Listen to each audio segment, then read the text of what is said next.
160 femmes et enfants, dont un petit bébé de 9 mois, ont été mises en prison, alors la plupart pour rien, parce que voilà, pour les enfermer, pour le plaisir de les enfermer par ces rebelles islamiques. D'autres pour des délits mineurs. Par exemple, on a eu l'exemple d'une femme qui devait l'équivalent de 20 € à une épicerie, une boulangerie, enfin voilà, qui avait acheté manger, qui devait donc retourner donner la somme due et qui a été arrêtée et jetée dans cette prison où ces rebelles islamiques les ont violées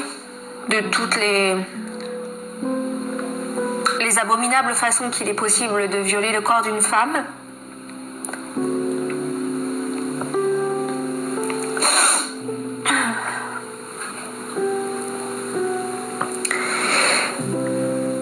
Et ils ont ensuite mis le feu à cette prison où étaient enfermées ces 169 me semble-t-il, femmes, dont les cris ont retenti dans les quartiers alentours et qui sont donc mortes brûlées vives, et un petit bébé de 9 mois est mort avec elle.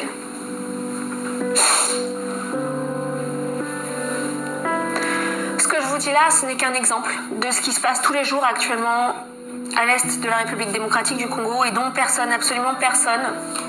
en tout cas sur les médias mainstream, comme on dit, les médias grand public, personne ne parle. Parce que ça fait beaucoup mieux de s'offusquer de ce qui se passe en Palestine, qui est, rappelons-le, une guerre d'Israël qui se défend contre l'attaque innommable dont elle a été victime le 7 octobre et qui se défend selon les règles, si tant est qu'il puisse y en avoir, les règles de la guerre. Là, ce qui se passe à l'est du Congo, ça n'a rien à voir. Pour le coup, là, c'est vraiment un génocide, ce qui n'est absolument pas le cas